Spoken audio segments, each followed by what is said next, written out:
Power Red Juice. Natikman namin to last time, masarap. Masarap, ang arte, masarap.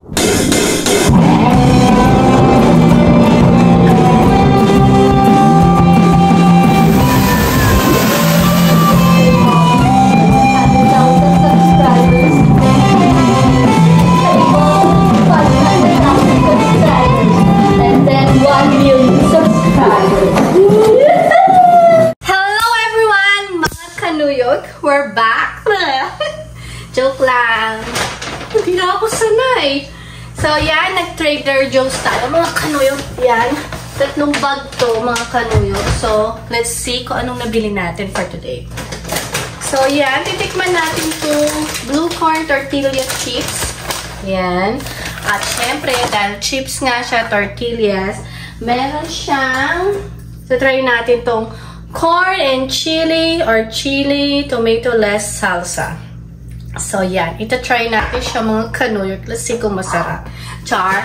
And then, we have this Power Red Juice. Natikman namin to last time. Masarap. Masarap. Ang arte. Masarap. Tapos, yung paborito rin namin green juice. Power 7. So, yan. And then, oat milk.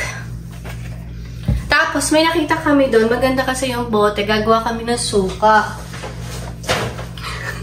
Yan. Titikman namin tong ginger brew. Kaya lang talaga namin to binili dahil sa bote. Para sa sukang gagawin ni B1. Kasi nire-request ko gumawa siya ng sariling suka. And then, vegetable fried rice. Hinahalo lang niya yan dun sa fried rice na regular namin na brown rice every weekend. And then this one, sweet potato fries.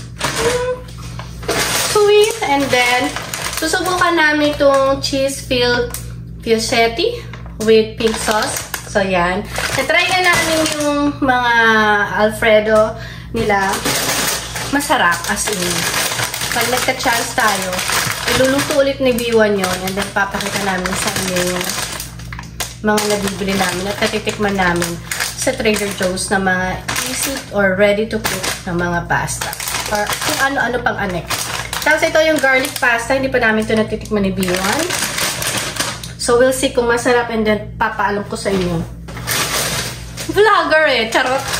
And then, mozzarella cheese. Kasi nakita ko si Simply Race, bumili, nagtikim siya nito, nag-fry siya nito, hindi deep fry yun eh. Nag-ano siya sa kanyang air fry ng mozzarella cheese. Eh, ang laki-laki kasi sa Costco, ang dami, dalawa lang naman kami. So, yun na lang, sa Trader Joe's na lang. And then, garlic naan. Masarap to, natikman namin ito nung last time. Full Thai process today. Charot. Butter chicken. Indian food. Product of Canada. No, hindi. Oh, with basmati rice nga. Oh. And then, ito talaga. Promise. Gustong-gusto ko talaga to. Nagustuhan ko. Siguro pang-4 na beses na namin itong nabili this. Nitong mga nakaraan. Kasi masarap talaga. Eh, hindi naman ikaw para gumawa nito. So, ayan. Mag-meat lasagna tayo. Promise. Ang sarap. And then, we have chicken shawarma bowl. Pag lang naman to yung madalian. Tapos hindi nakaluto si B1. And then lamb vindaloo, limb and spicy curry. And then ito susubukan namin crispy wonton with jalapeno and cream cheese sa loob. Tapos ito, bigay ng kapitbahay namin yung cream cheese and then bagel. Binigyan niya kami.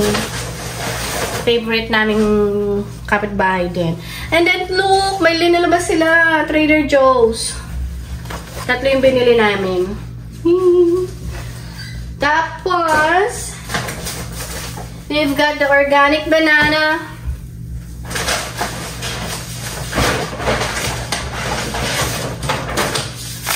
And then we have this, titikman namin to, first time namin. Pastrami style, Atlantic salmon smoked. And then, salmon, pambaon ko. And then, swordfish steak. Ito yung mga paborito ko doon. And, chia seed. I think nakatulong to kaya bumaba ng konti yung cholesterol ko. Pero mataas pa din. Yung total cholesterol is from 230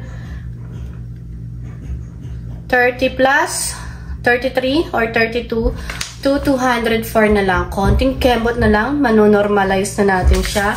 And yung cholesterol ko is from 173 to 152. So, mahaba-haba pang labanan. So, hopefully, effective to. Yan. So, yun lang mga kanuyok. I hope na-enjoy nyo yung ating vlog for today. So, yun lang ang